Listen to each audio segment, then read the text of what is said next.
आपने देखा होगा कि पिछले कुछ दिनों में हमारे कुछ पाकिस्तान के अहम सियासतदान जो हैं वो ना सिर्फ ये कि कतर जाके जो हमास की जो मरकज़ी क़यादत है, उनके जो मरकज़ी रहनुमा हैं इस्माइल हानिया साहब, उनसे मुलाकातें कर रहे हैं, बल्कि इस्माइल हानिया साहब जो हैं वो पाकिस्तान में कुछ सियासी जमातों की तरफ से जो जलसे जुलूस किए जा रहे हैं उस पर टेलीफोनिक ख़ताब भी कर रहे हैं। तो सवाल मेरा ये है गौर खान साहब, आपको लगता है कि अगले इलेक्शन में बहुत से इश्यूज़ होंगे, उसमें एक इशू ये भी होगा कि इज़राइल जो है उसने जो फ़लस्तीनियों पे जुल्म सितम किया, तो उसमें पाकिस्तान की किस पार्टी ने किस अंदाज में कितने ज़ोरदार तरीके से इज़राइल पे तनकीद की और किसने नहीं की? ये तो एक इशू होता है जनरल इलेक्शन में, अगर नहीं भी हो तो लोग लेके आ जाते हैं, क्योंकि हमारे मुल्क में जब भी हम इलेक्शन में जाते हैं तो बहुत कम ही कोई ऐसा होता है, क्योंकि ज़्यादातर हम लोकलाइज किस्म की बातें करते हैं। और बड़ा इंपॉर्टेंट है, कश्मीर हुआ, गाज़ा, फ़लस्तीन है, ये बिल्कुल एक इंपॉर्टेंट इशू है। इस वक्त तो ये एक डिबेटेड है। मैं नहीं समझता कि ये कोई सही बात नहीं है कि आप फॉरेनर लीडर्स को इजाज़त दें कि वो हमारे जलसों में खिताब करे। ये कोड में मना है, वो नहीं कर सकते अगर कोई ऐसे अच्छा, ये कोड ये बिल्कुल गैर कानूनी है। अच्छा। No foreign leader can address Pakistani people. अच्छा। अगर आपकी पॉलिटिकल पार्टी के platform can not be made available to the other leaders, वो अच्छा। बिल्कुल नहीं कर सकते।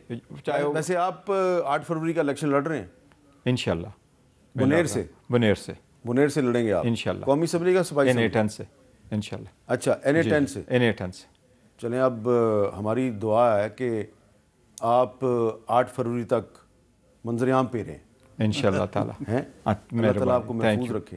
Thank you. लेकिन ये सवाल मेरा आपसे है कि लगता है आपको 8 फरवरी के इलेक्शन में इजराइल कार्ड भी प्ले हो सकता है? हो सकता है।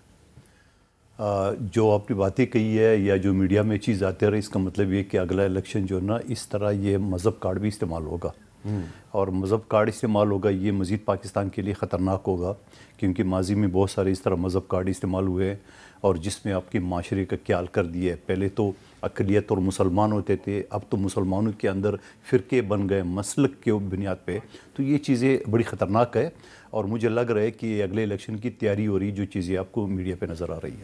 जी मोहसिन शाहनवाज रांझा साहब, आपका क्या ख्याल है कि अगले इलेक्शन में इजराइल कार्ड भी इस्तेमाल होगा और कौन इस्तेमाल करेगा?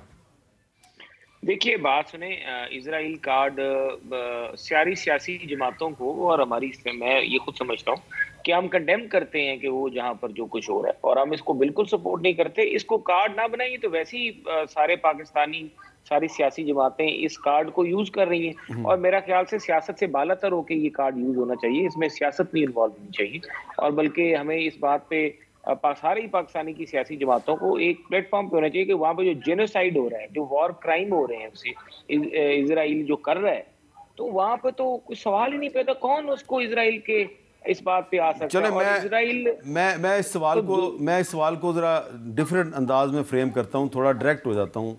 क्या आपके ख्याल में आइंदा इलेक्शन में किसी एक सियासी फरीक को किसी दूसरे सियासी फरीक पे ये इल्ज़ाम लगाना चाहिए कि तुम यहूदी एजेंट हो या तुम इसराइली एजेंट हो, और हमारी लड़ाई तो दरअसल यहूदी एजेंटों के खिलाफ है लड़ाई? देखिए, माजी में मौलाना फजलुर रहमान साहब ये बात मैंने तो नाम ही नहीं लिया, मैं बड़ी स्ट्रेट फॉरवर्ड बात कर देता हूँ, और वो आपके साथ उन्होंने आपने अपनी ये एक दफा टॉक शो में हामिद साहब आपने ये जिक्र भी किया था, मेरे ख्याल से, मुझे याद नहीं आना चाहिए, एक दफा आपने लीडर का नाम नहीं लिया था, लेकिन आपने, मुझे पता है जिनका आप हवाला दे रहे थे, और वो उनके पास मेरी भी वही ऑफ द रिकॉर्ड चीजें होती हैं, क्योंकि कुछ डिप्लोमेटिक नॉर्म्स होते हैं। वो बातें जो गुफ्तगू सुनी है मैंने इमरान खान के हवाले से, और जो चीजें कुछ देखने में भी सामने आई हैं, और जो फिर जिस तरीके से आप देखिए ना कि जो रिलेशन है, जो रिश्तेदारियां हैं इमरान खान की लंदन में गोल्डस्मिथ फैमिली से, और उनके जो फिर ज्यू कनेक्शंस हैं, नहीं तो फिर तो और इसका मतलब है कि फिर आप तो फिर खुद ही कार्ड प्ले कर रहे हैं। पहले आप कह रहे थे ना प्ले करो, मैं तो पहले का शिफ्ट कर रहे हैं।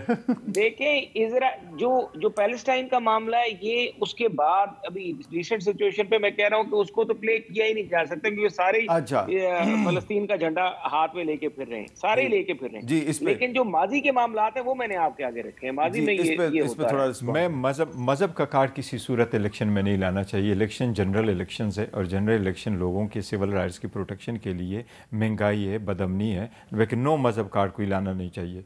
अच्छा, मज़हब कार्ड किसी सूरत नहीं प्ले होना चाहिए और किसी भी लीडर के लिए नहीं होना चाहिए। अगर कोई प्ले करे, मैं कहता हूँ, और आवाम को फिर यह होशियारी दिखानी चाहिए कि उनके खिलाफ इस्तेमाल करे बजाय इसके। नहीं, लेकिन आपको याद होगा कि 2018 में तो हुआ, और जो फैज़ाबाद धरना केस था वो तो है ही टोटल मज़हब कार्ड था, और उसमें तो फिर सुप्रीम कोर्ट ने अपने फैसले में लोगों के नाम लिखे, और फिर वो जिनके नाम लिखे वो उन्होंने पटिशनें फाइल कर दी, रिव्यू पटिशनें फाइल कर। लेकिन आप एग्री करते हैं कि मज़हब कार्ड इस्तेमाल नहीं होना चाहिए? देखिए, आप पीपल्स पार्टी का देख ले, हमेशा कभी भी उन्होंने मज़हब का कार्ड इस्तेमाल किया, न कभी इस चीज़ को प्रमोट किया हमारी क़यादत ने।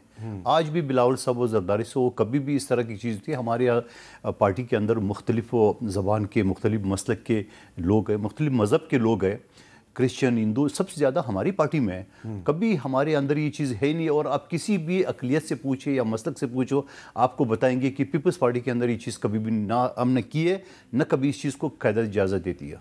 चलें, ये बड़ी अच्छी बात की है, बहुत बहुत शुक्रिया आपका कादर मंद गौर खान साहब, मोहसिन शाहनवाज रांझा साहब। और ये जो बात की आखिर में कादर मंदोखेल साहब ने, मैं थोड़ा सा इसको आगे बढ़ाना चाहूँगा कि कायद-ए-आज़म मोहम्मद अली जिन्ना जो पाकिस्तान के पहले गवर्नर जनरल थे और बानी पाकिस्तान है, फाउंडर ऑफ पाकिस्तान है, उनकी जो पहली कैबिनेट थी, पहली कैबिनेट, तो उस पहली कैबिनेट में जो उनके वज़ीर कानून थे उनका ताल्लुक हिंदू मज़हब के साथ था, जोगिंदर नाथ मंडल। उनके पास सिर्फ वजारत कानून का पोर्टफोलियो नहीं था, बल्कि उनके पास वजारत अमूर कश्मीर की एडिशनल ज़िम्मेदारी भी जोगिंदर नाथ मंडल साहब के साथ थी।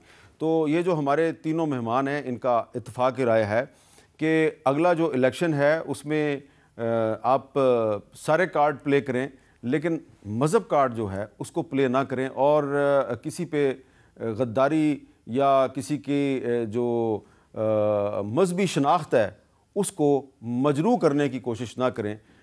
और गौर खान साहब ने ख़ास तौर पे ये भी आपको बताया कि कोई फ़ॉरेन लीडर जो है वो अगर आपके जलसे से ख़िताब करता है तो हो सकता है कि ये एक इज़हार यकजहती के तौर पे तो ठीक है, लेकिन कानूनी लिहाज से ये बात गलत है।